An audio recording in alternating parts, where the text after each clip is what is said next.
Yo, salut tout le monde, j'espère que vous avez la pêche à la maison. Aujourd'hui, on va partir sur un WOD un petit peu en mode flow comme on a fait jeudi dernier. Je ne sais pas si vous vous souvenez, un WOD un petit peu long où on arrive à enchaîner tranquillement les mouvements avec des mouvements un petit peu nouveaux.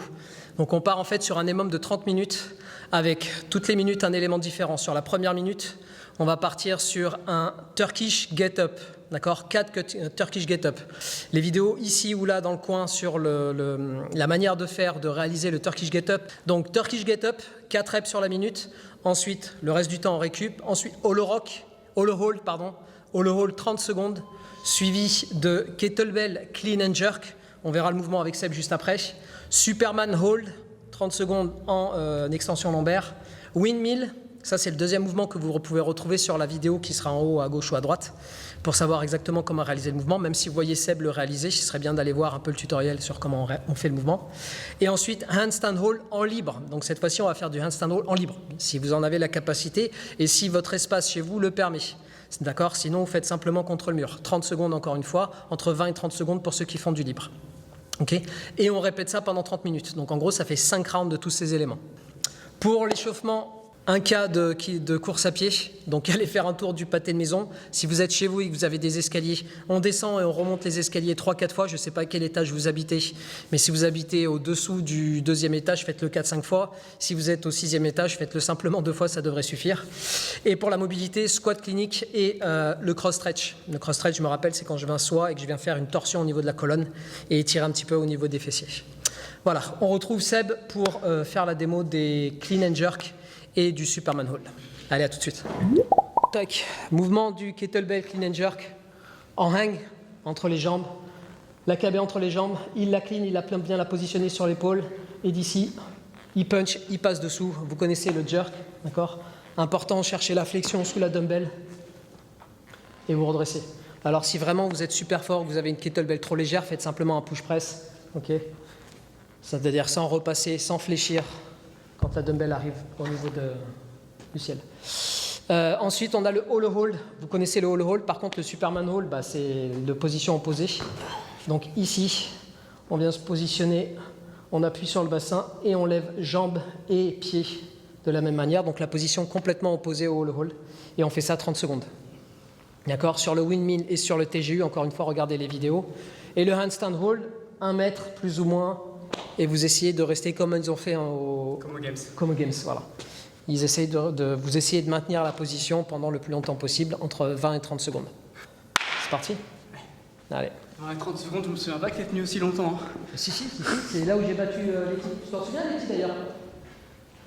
Là où j'ai battu Letty sur les Games, d'1 seconde. Ah.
Wood plutôt tranquille, ok, c'était le but. Après la très haute intensité d'hier.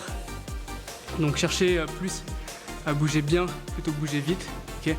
On a des mouvements qu'on fait pas trop d'habitude entre le windmill et le Turkish get-up. Donc cherchez juste à le faire correctement. Regardez bien les vidéos qu'on avait fait pendant le premier confinement avant de vous lancer. Et voilà, cherchez juste à dérouler tranquillement, le faire correctement. Et on se retrouve demain pour un WOD un peu plus punchy. Bye la team.